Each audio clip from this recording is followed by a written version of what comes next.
quatrième de couverture du séminaire 19 de Jacques Lacan, ou pire, Jacques-Alain Miller note la radicalité de l'individualisme contemporain. Il orthographie individualisme, UN-dividualisme. Cette écriture fait valoir la fonction du « un ». L'individu se revendique dans le « un » que l'on peut mettre du côté de l'auto, autodéterminé, auto-engendré, auto-centré, autonomie, soit celui qui s'auto-nomme. Cela veut-il dire que la revendication de l'individu à son individualité est sans petit autre ou sans grand autre? La réponse est dans la question. Si l'individu moderne revendique son autodétermination ou son autonomination, s'il est autocentré, voire qu'il fantasme son auto-engendrement, il se revendique sans autre, à écrire avec un grand A. L'idée qui est derrière cette revendication, c'est que l'individu est sa source en lui-même et pas dans l'autre. Et de ce fait, toute altérité s'efface, ou du moins se réduit au mieux aux petits autres, c'est-à-dire aux semblables. C'est ce qui aboutit à une sorte de culte de l'ego, d'égolatrie, c'est-à-dire à l'élévation du moi au rang d'idole. C'est une affirmation narcissique, purement imaginaire, c'est une passion narcissique. Il y a là une pathologie que Lacan avait pressentie très tôt, sans doute en tout cas dès 1938 dans ses complexes familiaux, avec comme idée que l'horizon, le danger, c'est l'autisme, le solipsisme et l'anomie. Le fond, c'est le déchaînement de la pulsion de mort. Car ce que Freud a qualifié de pulsion de vie, d'éros, nécessite d'en passer par l'autre. L'hypothèse est qu'il y a là un effet de ce que Lacan a appelé tard l'évaporation du nom du père, c'est-à-dire de ce lien traditionnel et hérité. Cette évaporation va de pair avec la dilution du symbolique auquel nous sommes habitués par le passé, nous étions habitués, qui était à la fois vertical et binaire. En fait, on peut voir là un glissement fallacieux à partir d'un point de départ qui est un principe fondateur de la modernité, c'est-à-dire l'affirmation des Lumières de l'autonomie de l'homme. Et Kant dit ainsi que l'humanité sort de la tutelle dont elle était elle-même responsable par défaut de courage. L'homme avait en effet placé la source de la morale dans une transcendance ou bien divine ou bien naturelle, et l'autonomie consiste, à contrario, à se déterminer soi-même quant à sa présence au monde. Mais l'autonomie n'est pas sans autre, car le lien social nous rend responsables devant les autres. On est autonome qu'en acceptant cette hétéronomie de fond qui est qu'on n'est pas seul. Quand on était conscient du risque d'atomisation que pouvait entraîner une autonomie mal comprise. D'où l'idée qu'il avait que chacun devait porter à l'universel sa maxime, la maxime de son désir, en faire un principe catégorique. Lacan a mis en valeur le caractère tout à fait exorbitant de cette prétention. Mais il n'en reste pas moins qu'il y a la nécessité d'une contrainte voulue du lien social, un consentement de l'individu à celui-ci. Alors j'ai dit que la prétention de l'individualisme, comme dit Jacques-Alain Miller, est une dérive et une interprétation fallacieuse de cette autonomie qui nous est si précieuse. C'est en effet une illusion, mais elle part de quelque chose qui en chacun de nous sent, pense et veut qu'il y ait de l'un, c'est-à-dire qu'il y ait une continuité dans notre existence, plutôt que des instants discontinus, qu'il y ait en même temps quelque chose qui nous distingue des autres, qui nous différencie et nous sépare d'autrui, plutôt que nous soyons absorbés dans la masse. Qu'il y ait de l'un, c'est une aspiration et une nécessité qu'on retrouve dans la clinique. Elle parcourt d'ailleurs l'enseignement de Lacan et aboutit à la fin du cours de Jacques-Alain Miller à son cours qui s'appelle « L'un tout seul ». Il y a une question de fond. Qu'est-ce qui fait qu'on n'est pas réduit au morcellement du corps, qu'on n'est pas indifférencié des autres et qu'on s'en distingue? Qu'est-ce qui fait, comme le dit un peu ironiquement à l'égard de Socrate Lacan, qu'il y a de l'un, il y a de l'un. Soit qu'il y a un fondement de la singularité de chaque corps parlant. La revendication de l'individu au respect de son individualité ne semble plus s'argumenter sur un débat avec soi-même, mais sur l'affirmation d'un éprouvé comme vérité devant s'imposer à l'autre. Ce que Jacques-Alain Miller a épinglé d'un « je suis ce que je dis » et dont l'école de la cause freudienne a fait ses journées en novembre 2022. Le débat avec soi-même implique une division du sujet, la possibilité de l'inconscient. L'individu, lui, s'y oppose dans son étymologie même, ce qui ne peut être divisé. Cela a des conséquences sur le lien social. Pourriez-vous nous en dire quelque chose ? Le débat avec soi-même, c'est notre faiblesse et notre richesse.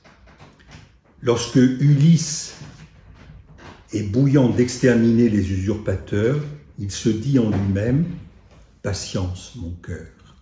Il est divisé, comme vous le dites, de chacun de nous. Mais il ne faut pas oublier que l'inconscient est une hypothèse pour Freud. Elle s'impose à lui pour rendre compte de phénomènes quotidiens dans lesquels le sujet se trahit, se révèle autre que ce qu'il croit être, ce qu'il fait ou ce qu'il dit. Ce sont ses rêves, ses lapsus, ses actes manqués, ses ratages et les contradictions et les paradoxes.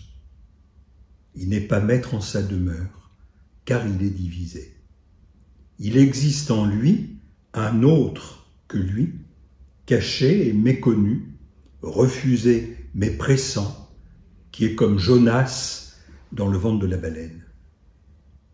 Or, Freud nous dit que cette hypothèse est nécessaire, mais qu'en même temps elle est une blessure narcissique pour l'amour-propre des hommes. D'où le fait que banalement on la refuse et qu'on puisse dire « je suis ce que je dis », ce qui équivaut à nier cette division, à prétendre que notre conscience est monolithique, qu'elle est réduite à l'unité d'un énoncé, ce qui est un leurre et qui va contre l'évidence clinique. Le lien social, c'est-à-dire notre inscription parmi les autres hommes, notre manière d'être, notre position subjective, notre façon de jouir, notre prise en compte d'autrui, tout cela dépend directement de notre inconscient, autant ou plus que de notre volonté et de nos idéaux. Car volonté et idéaux peuvent être justement l'envers de notre vérité inconsciente, ou au moins une défense contre celle-ci et contre le fantasme qui nous agit.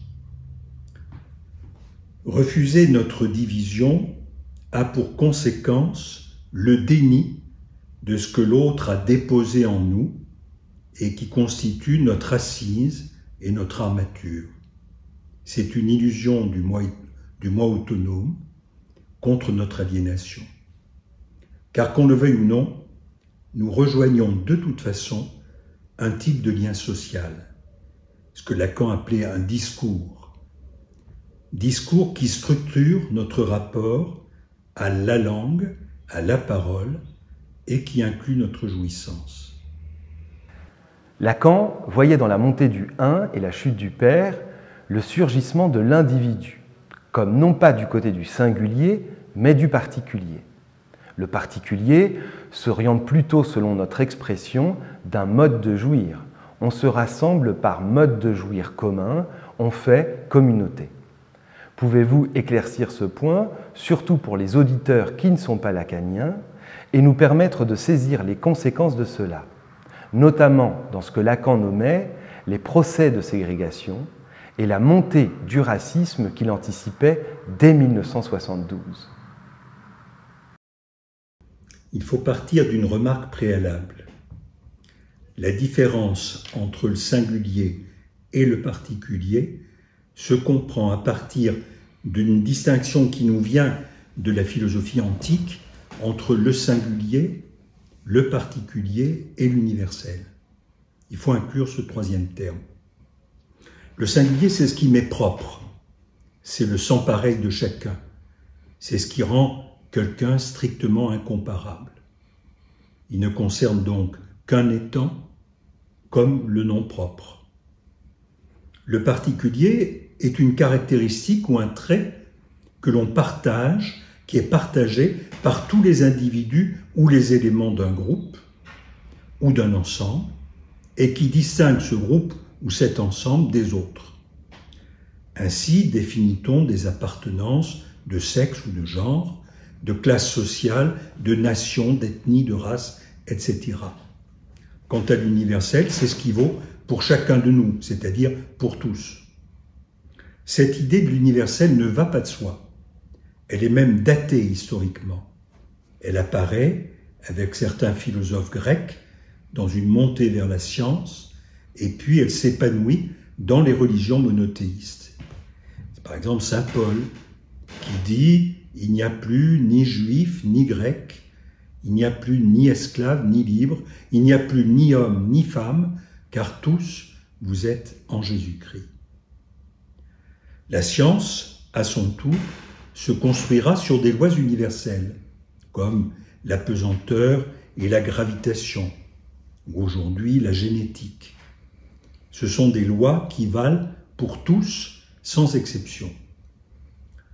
Les droits de l'homme, dans le champ politique, proclameront aussi l'universalité, et Saint-Just pourra dire « Le peuple de France proclame la liberté du monde ».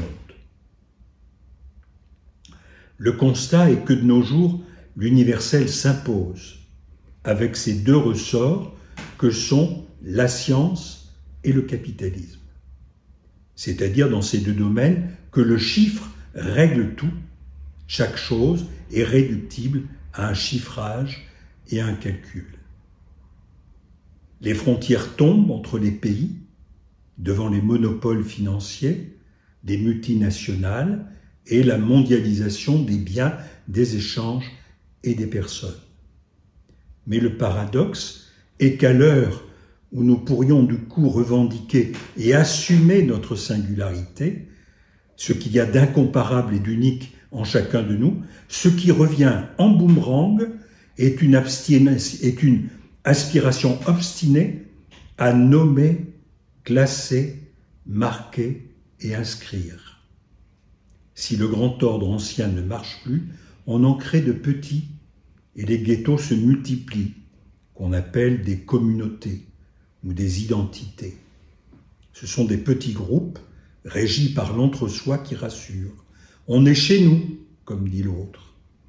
Et le corollaire de ce confort, c'est le rejet de l'autre, justement, c'est-à-dire l'exclusion, la ségrégation, l'érection de murs entre le Mexique et les USA, entre la Palestine et Israël ou aux limites de l'Europe. Il y a là certainement à l'œuvre un besoin humain de nom, de normes, de nomos. Ce sont trois termes différents, mais finalement solidaires. C'est un besoin qui pousse à classer, à ordonner, et qui répond à une nécessité de se distinguer, mais sans assumer d'être unique en son genre, car la singularité est un régime de solitude. L'autiste peut la revendiquer, ou celui qui veut se définir comme exception. Mais sinon, c'est une visée qu'on ne retrouve qu'au terme de l'analyse. Lacan définissait le désir de l'analyse comme celui de la différence absolue. Il y a donc des communautés qui se fondent, parfois autour d'un signifiant ou d'un idéal, mais plus communément, comme vous le dites, sur un mode d'existence partagé, donc sur un mode de jouir. Lacan oppose à cela ce qu'il appelait des épars désassortis, c'est une éthique et peut-être même une ascèse.